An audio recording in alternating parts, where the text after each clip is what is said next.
let's kick this pig and talk about this on the podcast. Hello, and welcome to another episode of Plain Truth, a Holy Spirited podcast. I am Maggie Ulmer, and I am here with... Sky Kisker. And... David Watson.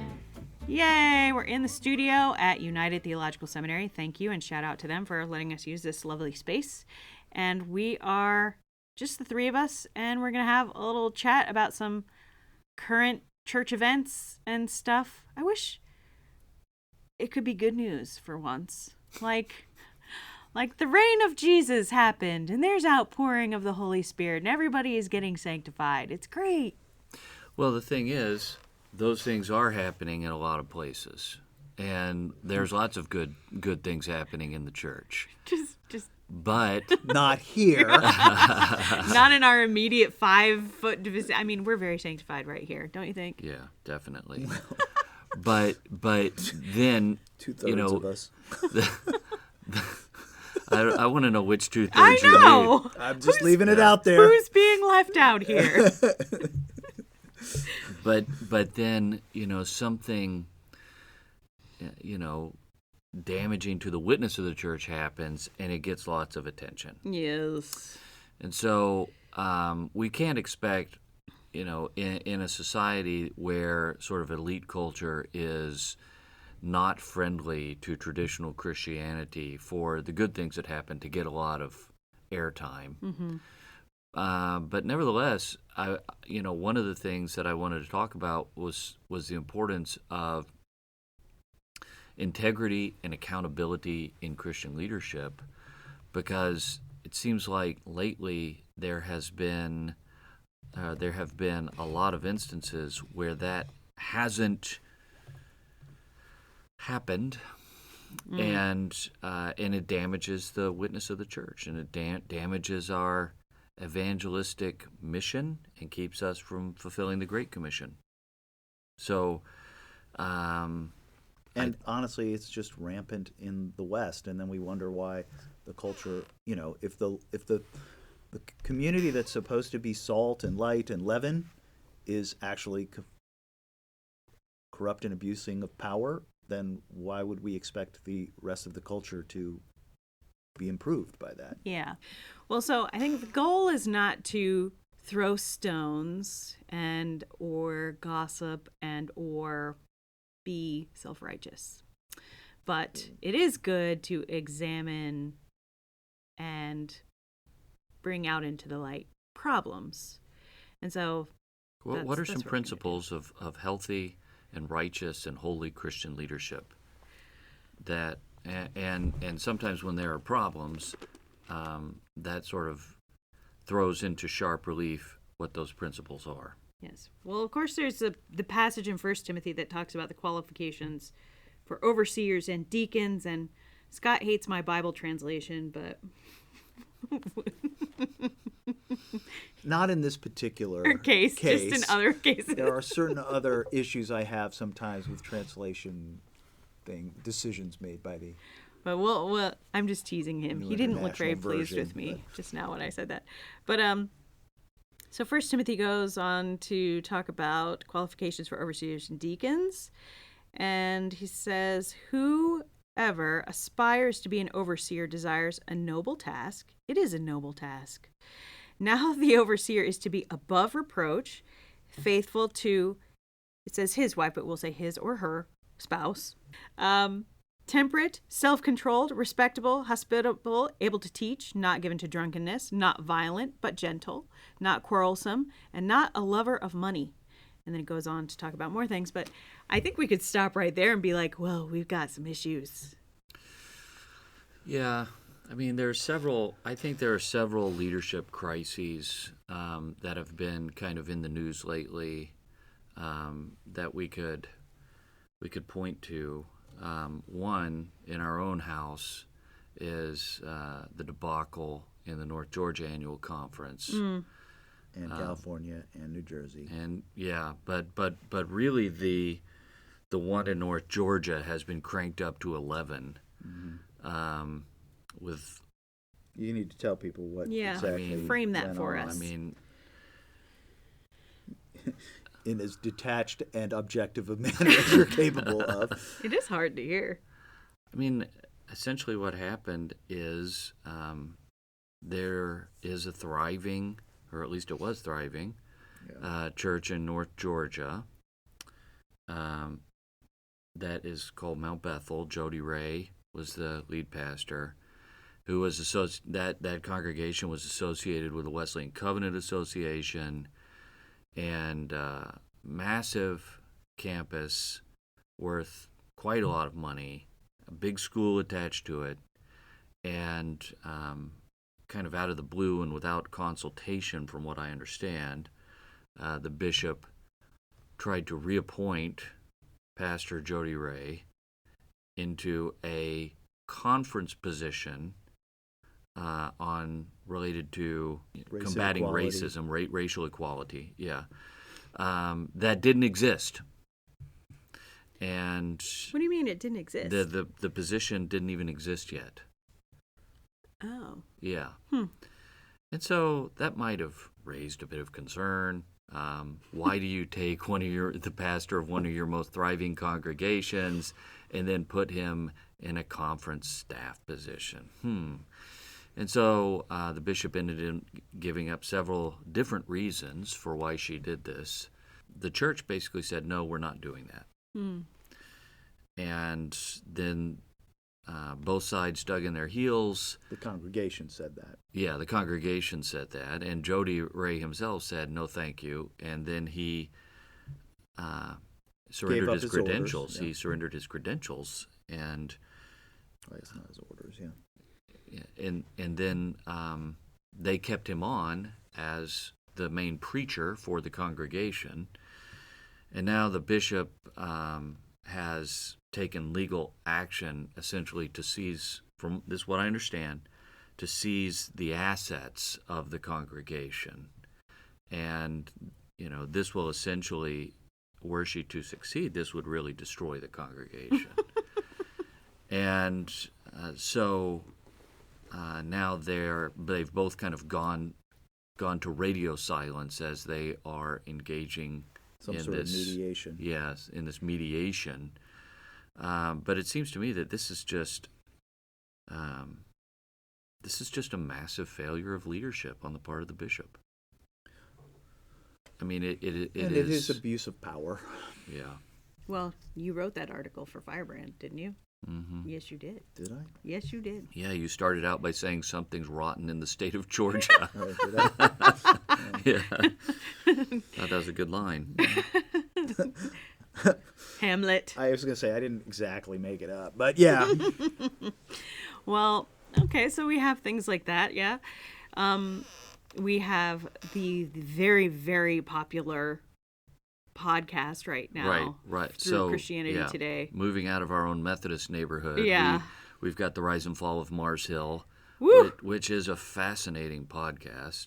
Yeah. I mean, it's good. It's a little sanctimonious at times, Mm-hmm. but it's a good podcast, and it does shine light on really a lot of abuses of power and a kind of cult of personality that arose around Mark Driscoll, and just some really, really unhealthy power dynamics that were going on there, and some unhealthy teaching for the church around marriage and sex and masculinity and other things like that. Mm-hmm. And it's not to say that everything they taught was wrong. I mean, some things they taught were really good, but other things weren't good.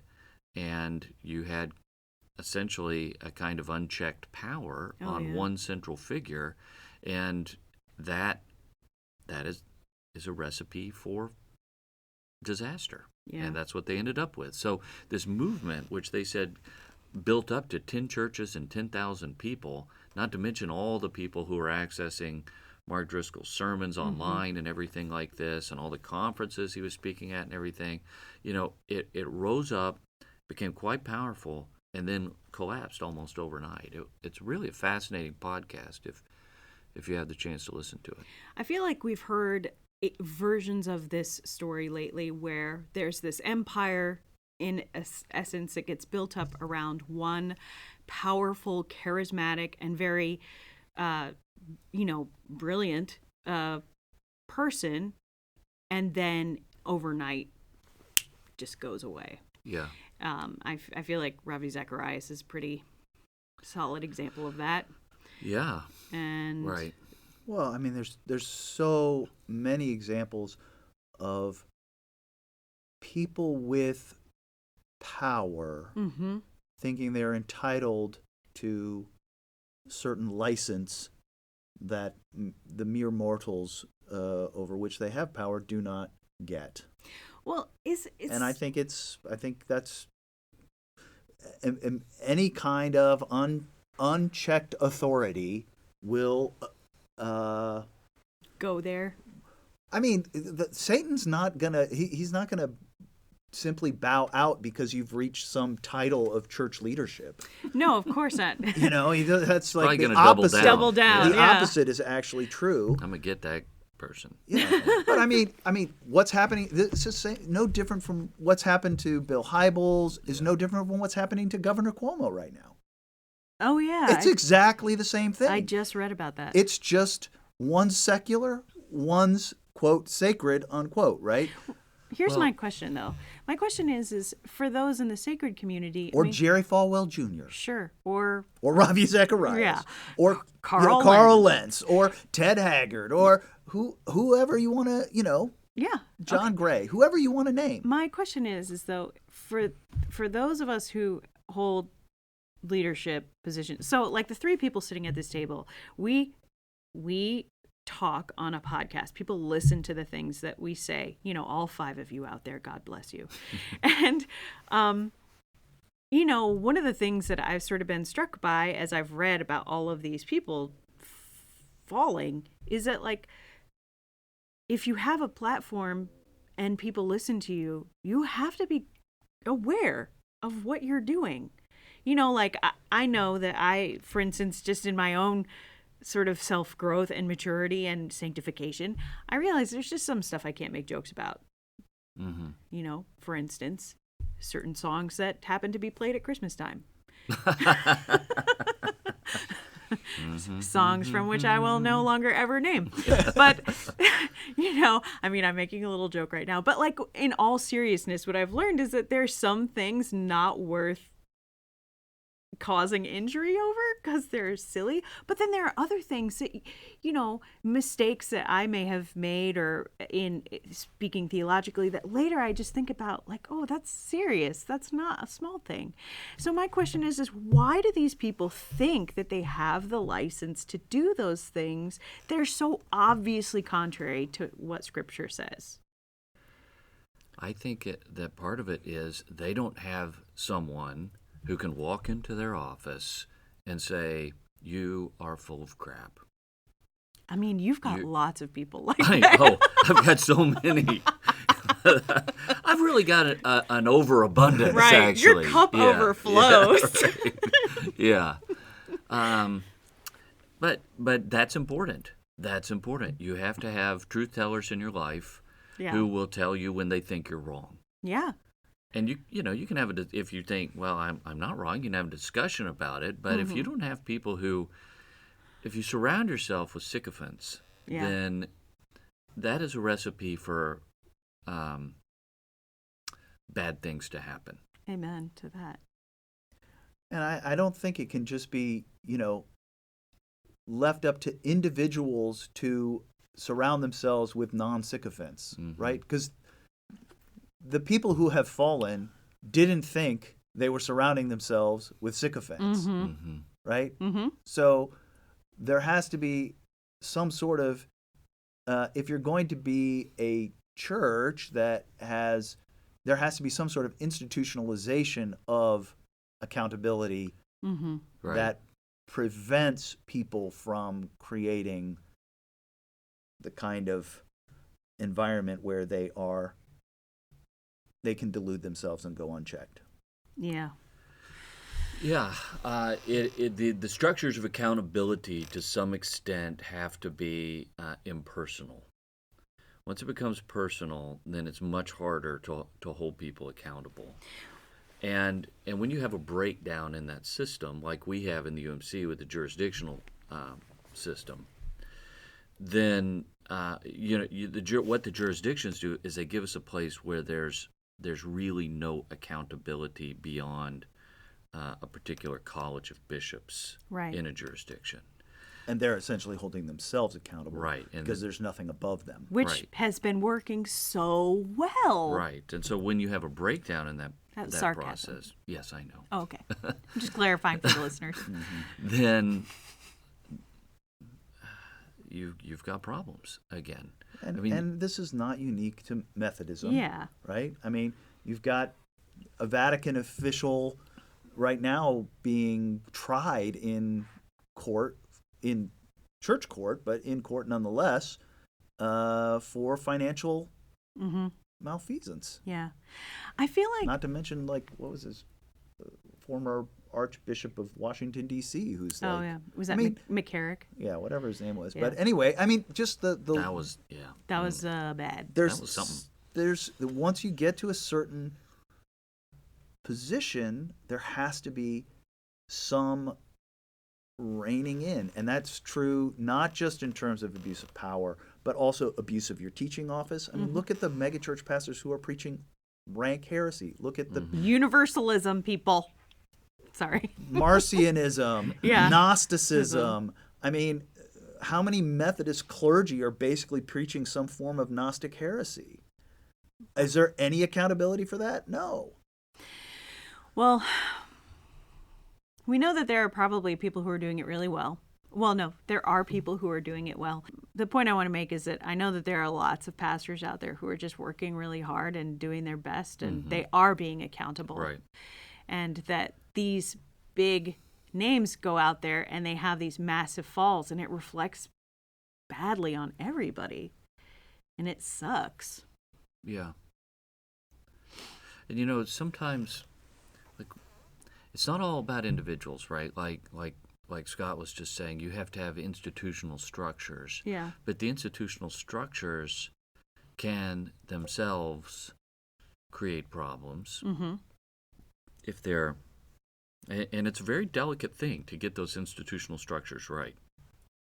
We see the we're aware of the problems in the UMC. I mean, I was just thinking ruefully about the fact that the WCA chair in Florida, in the Florida conference, just surrendered his credentials. Recently? Yeah, he was For scandal or for... no, he's harassed out basically. Oh. By his account, Jay Therrell, he's essentially been harassed out of the denomination by the UMC. by the UMC. Yeah, and Well, that does not surprise me. it does surprise me, but it's not right. Yeah. There's a problem with the structure that allows that to happen. Well, instead of accountability, we are reduced to bullying and Yeah. kind of, bullying until we shut people up, And then which is abuse of power. you've seen a lot of accusations of abuse of power or cronyism in the SBC as well. Now, that's not a world I'm as familiar with as the UMC, but there have been accusations that the SBC has not handled sexual abuse allegations appropriately, that essentially the executive committee of the SBC, the allegations are, and I'm not saying that I'm not saying that this is true. I'm just saying what I've read.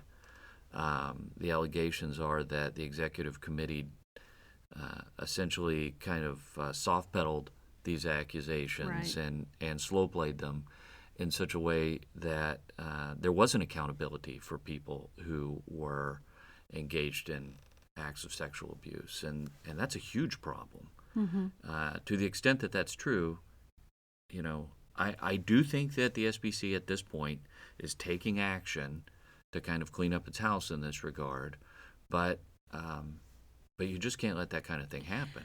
So what about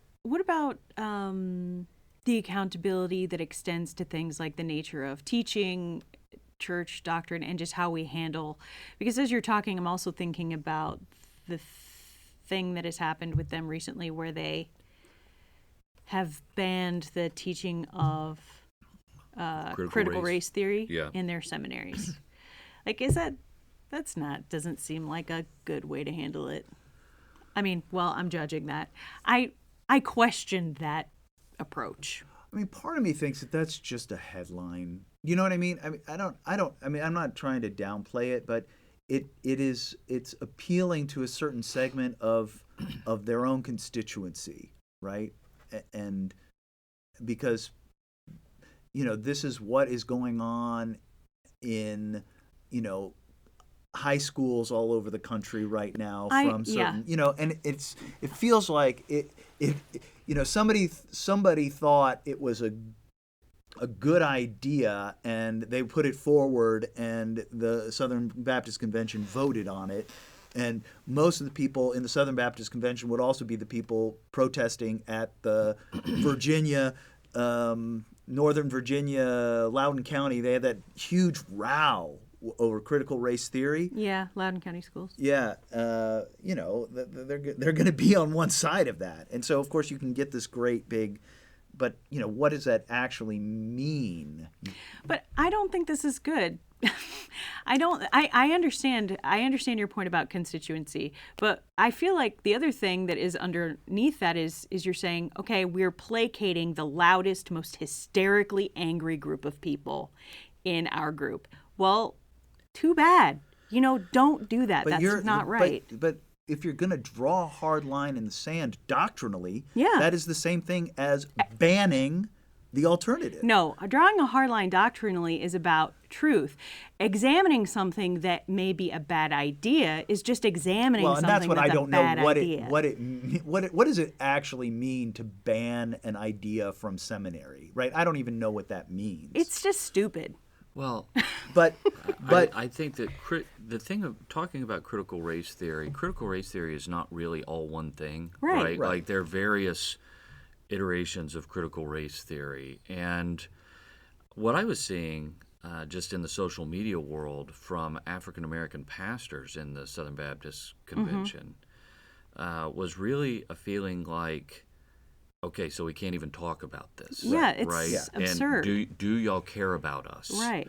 And they lost some African American pastors over this. And I think,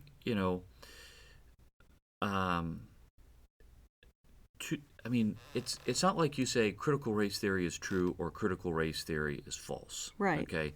You say, okay, what is true about this set of ideas? And what is problematic within this set of ideas? What can we learn from it, and where can we critique it? And that seems to me like a kind of healthy discussion. Mm-hmm. So insofar as you have bad ideas, you combat bad ideas with good ideas. Correct.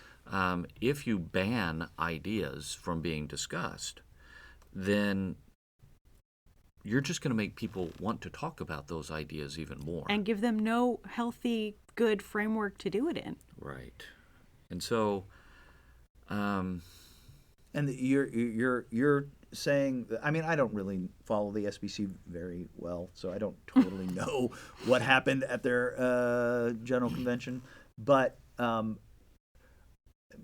of me is suspicious of the whatever headlines are getting thrown around. But I mean,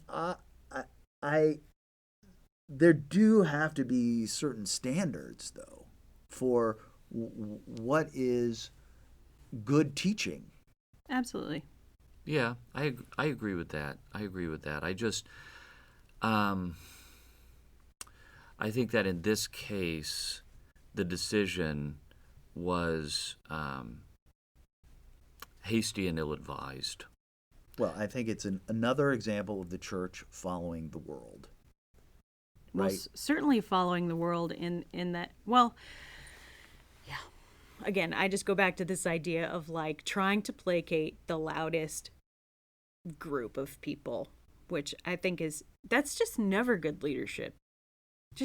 You can't, it's like when your toddler is screaming and you're like, okay, I will do anything just to make you be quiet. That's not a good process for decision making. Now, I'm not saying that's entirely what they did, but when you have like headlines that talk about the use of the pirate flag. I You know, don't even know what that's about. What are we it's talking just about? about rank rebellion. Who used a pirate flag? It was something that happened at the recent Southern Baptist Convention. There was a faction within the SBC that was using the pirate flag as a rallying symbol. And so they had pirate flags. We're talking about the skull with the Yeah. and Yeah. the crossbones Yes, on it. the Jolly Roger. The Jolly Roger, and this was Christian how? It's not. Well, I'm I'm not confused. defending it, or I am super confused. you know. And again, this isn't the world that I You're know like, the best. I'm the messenger. Please don't Yeah, yell at I me. know. No, I'm sorry. Like I said, It just seemed like a bad idea to me. When You I know, saw maybe in addition to not banning critical race theory, they could also do a little bit of education on, medieval sea history. Or not even medieval. I mean, Well, medieval into the, Yeah. It's nasty, Early nasty modern. business. Yeah, I'm not Pirates. sure. Maybe Anyway. they were evoking the pirates who don't do anything, like the Veggie Tales. Yes. People. Yeah, it seemed very VeggieTale-like. I remember that. The pirates who don't We are do the anything. pirates who don't do anything. Yeah, I've that was a watched good that one. a lot. Yeah. I'm sure you have. Just how you unwind. Yeah, every on day the I just go home, VeggieTales. kick on some Veggie Tales. Yeah. It's the weird inner life of Dr. David Watson. Mm-hmm. Anyway, well, all right. Well, so we've well covered how abuses of power and the world's tactics for leadership are a problem. I want to clarify. I don't think that the decision by the Southern Baptist Seminary presidents to ban critical race theory was necessarily an abuse of power. I don't want agree. to say that. Well, I think it's ill-advised, Mm-hmm. but I don't want to group that in. Categorize Yeah, them. I don't want to. Okay. Fair enough. Yeah. They're just trying to navigate these waters that Cultural we are, waters, that yeah. we're all doing, and they took a strong stance. That's for sure. Right. But it's so frustrating when it seems like every week there's some new,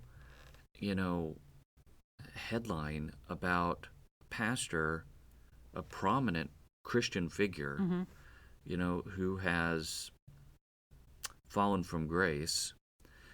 And I think that the Mars Hill podcast is instructive in a lot of ways. Now, where the thing with Mark Driscoll differs from some other scandals is that, Mark Driscoll, he didn't get in trouble for, cheating on his wife or drunk driving or abusing children. It was nothing like that. It was nothing like that. Mark Driscoll essentially...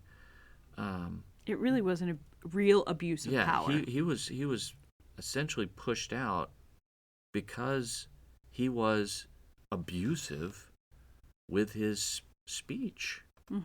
Well, But not only isn't that, there a way? he did plagiarize a book. Oh, I forgot about that. Yeah. Yeah, that's not There good. was some Yeah, other stuff, yeah, like, Yeah, that's true. yeah. I mean, there is a way in which, Mark Driscoll getting pushed out of his own ministry it is an example of actual accountability. Yeah. Right? Yeah, It that's wasn't that he was allowed to continue to do this among the people of God and then some outside group pointed it out and brought him down. No, he was held accountable by his own. Well, I agree with what you're saying, although I would say the scope of his influence and listen, if you listen to the podcast, what you realize is there was a bizarre confluence of culture, technology, and this particular individual that created things that at least according to this podcast, I think it should be taken with a grain of salt. It's clearly partially for entertainment. It's really, he was a cultural phenomena in a way that preceded, say, for instance, people like Rob Bell, like Carl Lentz. I mean, he was the first major internet pastor. And he used the internet as his personal publishing platform in a way that, I mean, he did it first. So I think that while, yes, we can say that he was held accountable ultimately in some ways by people within his church because things came out or it just got so weird. Part of it was also because he had this massive platform and everything he was saying was going out into the world, and people on the outside were like, yo, this is weird. Yeah. You can't say these things. Yeah. Because the extent of the weirdness around his, in particular, teaching around the book, The Song of Songs, was really weird. Like, really, really bad. It was special. Yeah. Yeah. So, but this is a G-rated podcast, so we're not going to talk about that too much. But so I don't know. It was a little bit of both, I would say. I still think it, I don't want to, I think there's just larger issues that are infecting maybe Western, but certainly American Christianity, where the standards of success that we adopt are primarily worldly. They have to do with wealth and fame and beauty and power and sex. Yeah. And then we wonder why the leaders who employ these tactics for influence, quote, in the world, which is what they get, end up shipwrecking the faith, shipwrecking their own faith and the faith of a bunch of other people. A lot of other people. Yeah. I mean, go back to, Jimmy Swaggart and, that's like the 80s sometimes. Jim Baker. This is, what's her name? Angela's Temple, Amy Semple McPherson, all these scandals that have happened when the church has basically adopted what the world values in order to promote the gospel. Well, so there are two things that come to mind as you're talking. One is how much I appreciate our Wesleyan heritage and its emphasis on piety and holiness. And accountability. And accountability through class and band meetings, which I don't think it's a terrible thing. And historically, through our polity of having every level of conference overseen by someone from the conference above it. Right. So I just, we're all in band meetings and, now I'm sitting here feeling convicted because I haven't met with mine in 3 weeks. But I mean, more than just being in a band meeting with those people, I'm personal friends with those women. And so I know that if I was being a jerk, not that word on this podcast, but if I was being a jerk, they would tell me for sure. But the other thing, too, is I was thinking about something from Watchman Nee's book, The Normal Christian Life. He talks about what it means to die to self. And he was saying, people are born, they have these gifts, natural gifts, so charisma or musical talent or their, whatever it is, they can draw. But just because you have that gift doesn't mean that God wants to use you in that way. And that part of dying to self is letting every single thing, every gift you have be crucified so that he can use it. And I did not understand this until I was actually listening to the Mars Hill podcast. And then I was thinking just about my own life, how I started in performing arts and I worked in theater and as a singer and things like that. And I thought, it's really interesting to me. I was successful in that world. I started a theater company. It's done well. But that is just not how God has used me. And that was very, very hard for a long time. And I fought against that for a long time. But God has just used me in a different way. And you can fight against those things, but you won't be crucifying your flesh. You will still be using sinful, worldly thinking. You've just changed the medium. Does that make sense? I don't know if that makes sense. Anyway, but when you crucify it, you see through the lens of God's will for those things. And it's more holy. So that in combination with accountability.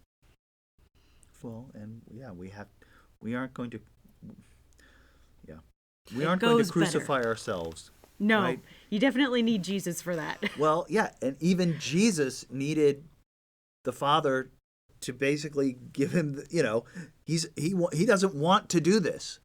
His human will does not want to go to the cross. Oh, right, in the garden. Yes, if there's any other way. Yeah.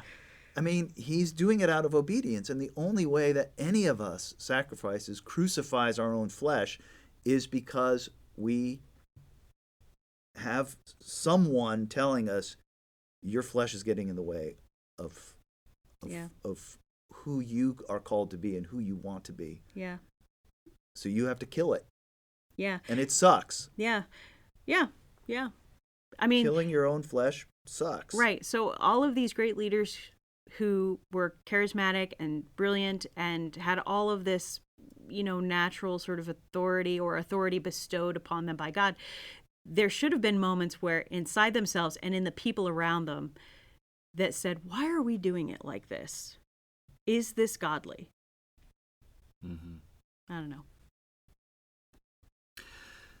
The thing that there are pastors who are very overtly kind of attempting to baptize worldly values. Yeah. Okay? I mean, that's true. But the thing that struck me about the Mars Hill thing was that here is the most really the most secular area of the country, the Pacific Northwest, or at least one of the most secular areas of the country. Sure. And here comes Mark Driscoll, and what he's saying is, don't be like that. Don't chase, don't follow the herd Right. of what the world is telling you. And he's mostly talking to young men, okay? And what he's saying is, get married young, have kids, take your role as a husband and protector seriously. Take your role as a father seriously. Be the spiritual head of your household. These kinds of things. And these, both men and women were like, Thank you. Right. finally someone is telling us Yeah. how to structure our life together. Someone is, some of these women were saying, finally someone's telling my husband, stop spending all your time smoking pot and playing video games. Get your act together. And this, for people who had no structure in their life, no vision of what the family really was, I think was very appealing. Now, there were aspects of his message that were abusive, particularly towards women, aspects that, we as Christians really need to challenge and say, there's a better way of doing this. There's a better way of ordering the family life. There's a better way of thinking about the relationship between men and women and these kinds of things. I'm not saying that the message wasn't particularly problematic in some ways, but the reason that it appealed to people wasn't because they were chasing down the whole money, sex, power, Right. glamour thing. It was a countercultural message that was helping people to structure their lives, and for a lot of people it made them feel like their life was healthier and more meaningful. Well, I imagine it would have been healthier and more meaningful. Yeah.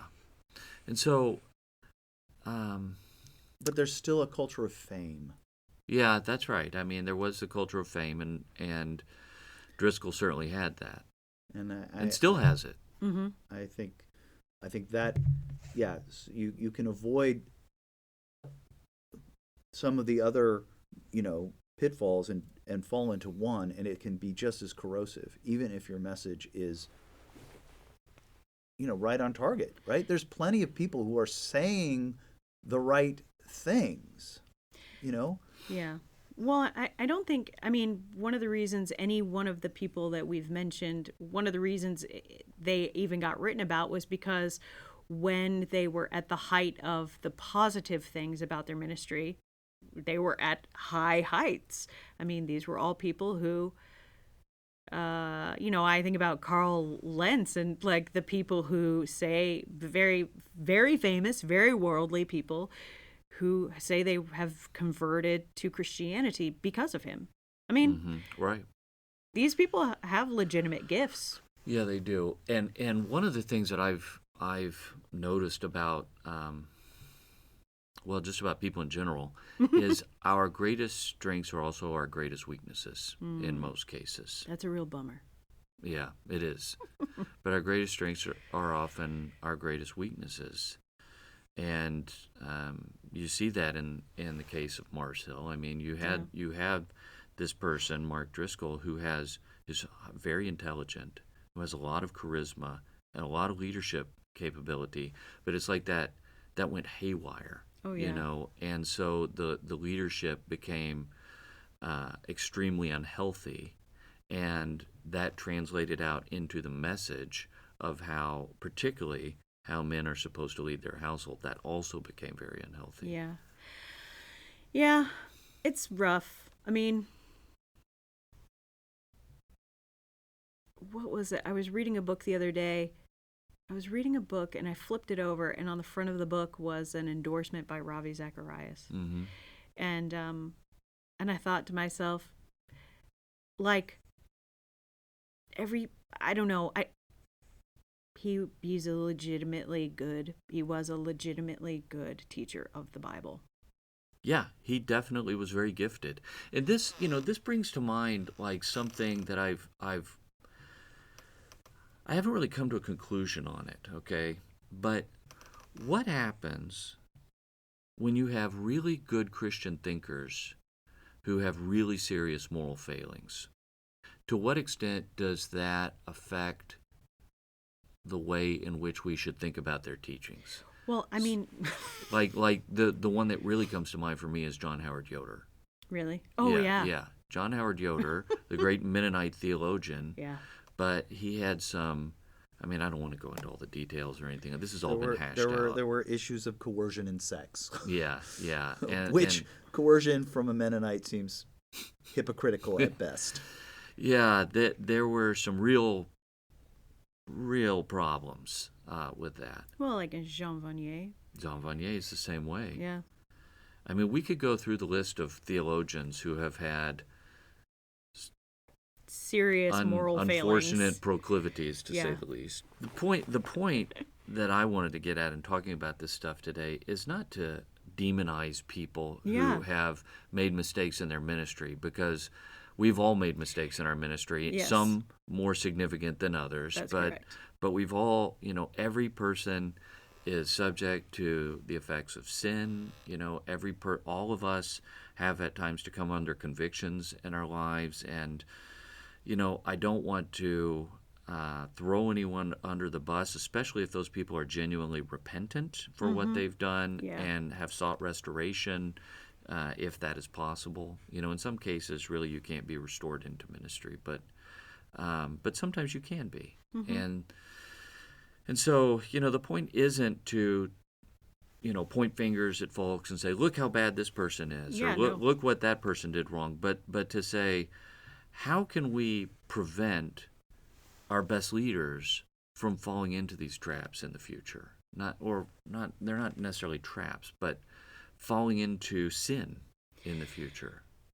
I mean, how do we keep our best leaders? How do we hold them accountable to the faith that they profess? Yeah. And that includes folks like us too, who are, in positions of leadership in the church. Scott and I as seminary professors and administrators, and Maggie, you working with Spirit and Truth. Yeah. I mean, it's not just for really high profile folks. It's for everybody. Yes, of course. It's for everybody. Well, we did talk about entire sanctification earlier before the podcast started, and as you were talking, I thought, well, I think having a strong theology of realizing that the point of your existence is union with God, and one of the ways that's achieved is through entire sanctification, and that's something we have to take seriously, I think, in particular as Wesleyans. And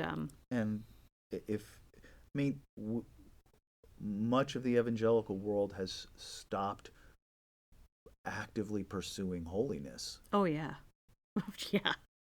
I mean, there's no look, even if you don't believe that there is a potential for an experience where you actually will, you genuinely will what God wills for you, Yeah. rather than, kicking against the goads all the time. But that you should pursue that, right? That you should run the race as before you, looking to Jesus, the author and perfecter of your faith. I don't know. I fear that all of the church, I mean, aren't looking for saints. Mm. Mm-hmm. We're looking for celebrities, I think that's true. I think that is true. at least in this culture and in the West generally. Maybe not in the whole West, but in this culture for sure. That's an excellent point. Yeah. So the last thing I want to talk about is, what do we do when we have leaders who have moral failings? Because it's going to happen. Yeah. And I mean, next week there'll probably be some headline of somebody, some Christian leader who's had a moral failing. And I know it depends on what the moral failing is, too, Oh, yeah, right? sure. Like there are differences. But what do we do? There's nothing to do after the fact. Well, no, I think mean, there is. I think there is too. Actually, I would say, well, I think you have to have done it before, right? I mean, everyone who gets to that level is going to fall. well, I think the way I'm understanding your question, David, is to sort of say, as the people who are consuming or like listening to these sermons online or reading books by some of these very high profile people, like for instance, I've read several of Ravi Zacharias' books. I've never read any of Mark Driscoll's, but I know people who did, and in particular his early ones were edified by them. And what do you do then after that? In fact, I certainly read Jean Vanier. Me too, and I've always admired Jean Vanier, Yeah. and it was very Disturbing. disconcerting, Yeah. To find out about that. But no, here's my point. Yes, we have to have structures of accountability and we have to have expectations of our leaders. I was just reading in James last night where it says teachers are going to be judged more harshly, and I was like, yikes. We have to have high expectations of our leaders. We have to expect holiness of our leaders. We have to expect them to be people who live up to what they proclaim.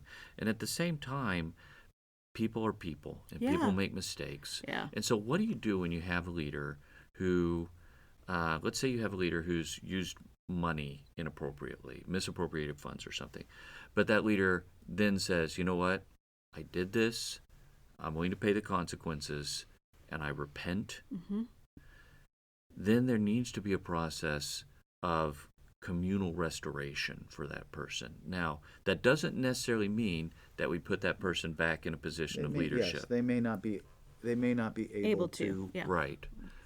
They shouldn't probably.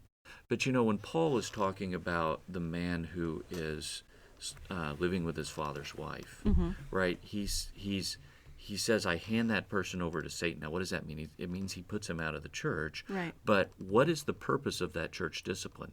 Paul is clear.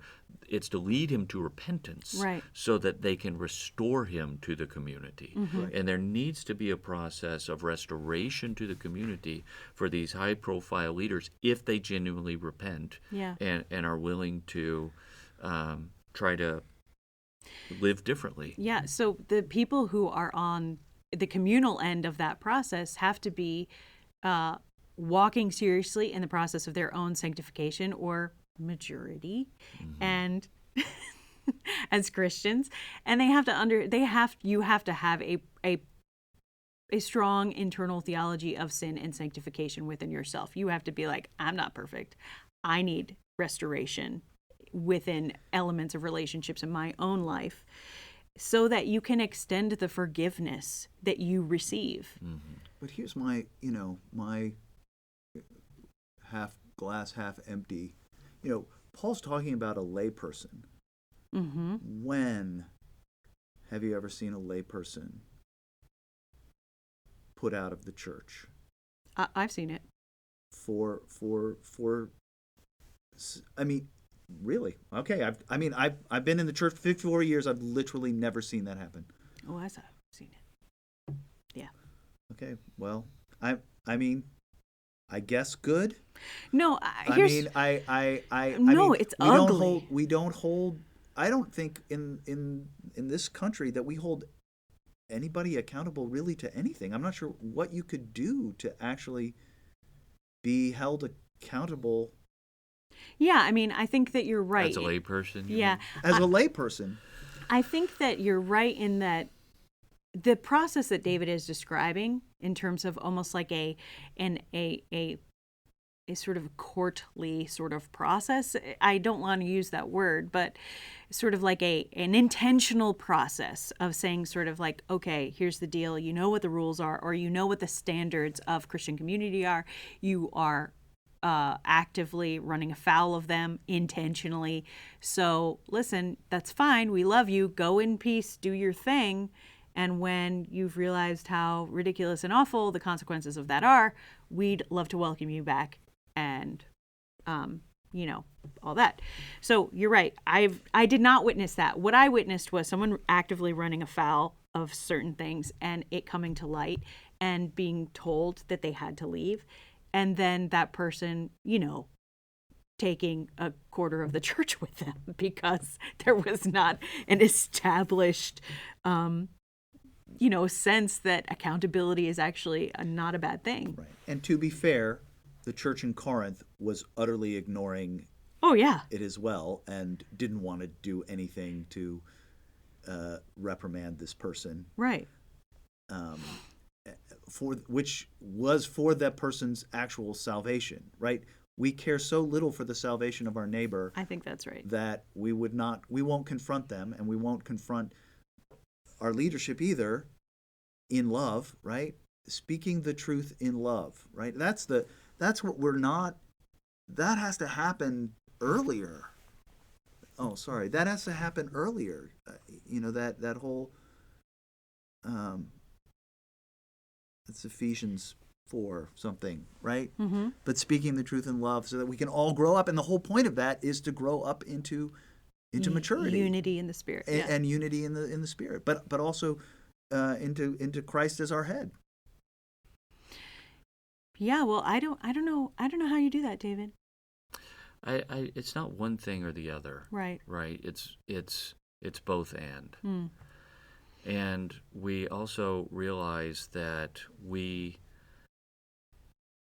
have to think about how we conceive of the Christian life. Yeah. Okay.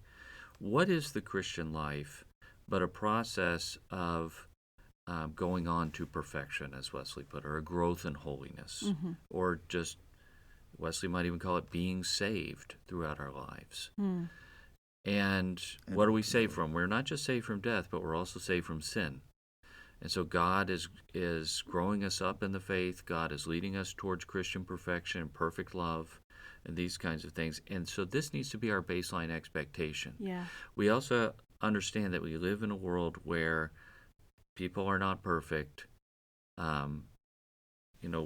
Even our best leaders are in some ways broken people, and the devil wants to take out our best leaders. Oh, yeah.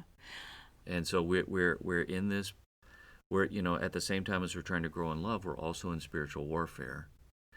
And so we have to understand that people are going to do bad things, that there needs to be accountability for them, that we need to have structures that hopefully can prevent these things from happening or flag things early when they do happen. But then, if there is genuine repentance, there can also be restoration. Even if we say, we love you, you are part of this community now, but your past actions have led us to believe that it wouldn't be the best thing for you to be in this position of leadership moving forward. Mm-hmm.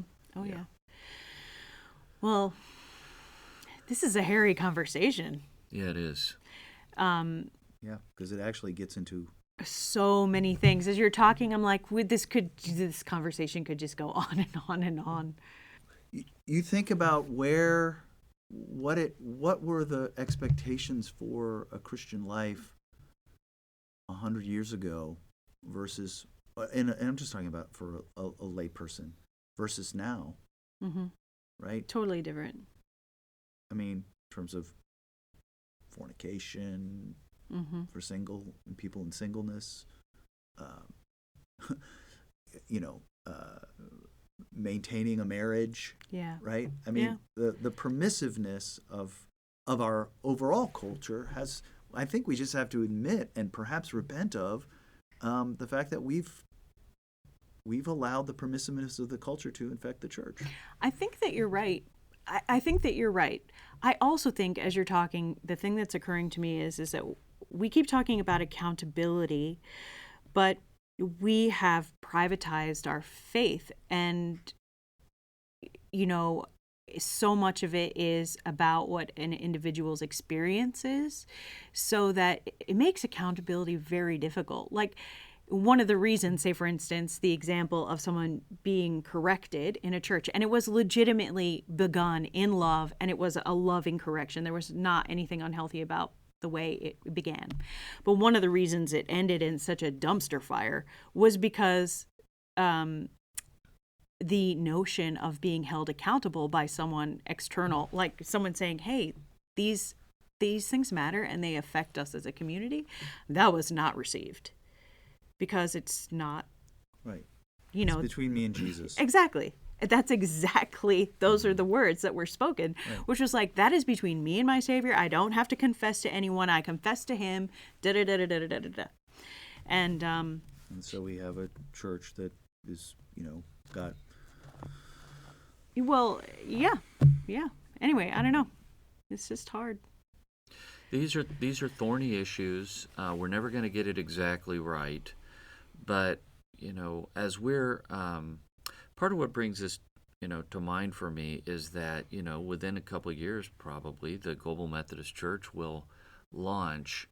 And one of the questions that I keep having is, how effective are our structures of accountability going to be? And how much integrity are we expecting from our highest leaders in this? And I hope the expectation is very high.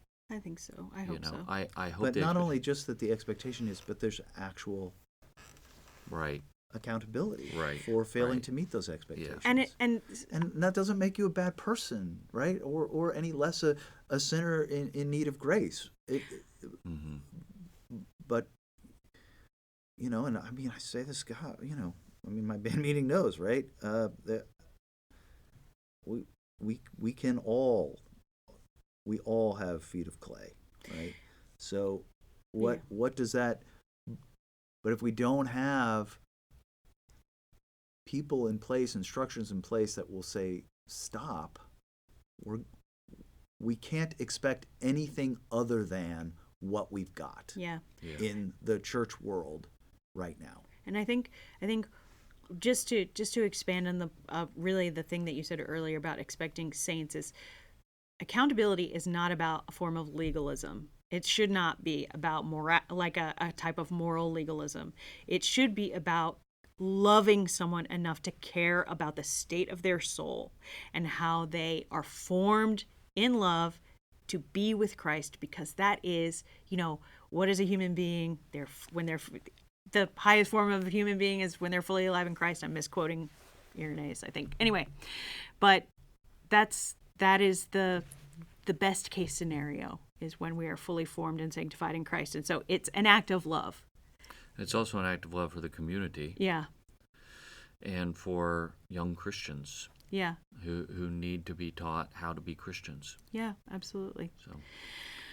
Well, this has been our podcast today. It was a gnarly one, and I don't envy David's editing, and you might hear that comment and you'll have no idea what it means. But you might. Anyway, that's been our podcast today, and again, I want to say thank you to United Theological Seminary for letting us use their lovely studio, and give us a follow on Twitter at Holy Spirit Pod. Follow Spirit and Truth at Spirit Truth Life on Twitter. Playing Through the Holy Spirited podcast is part of that ministry, and we just love it so much. Anyway, that's been our podcast today. We'll come back to you next time. Bye.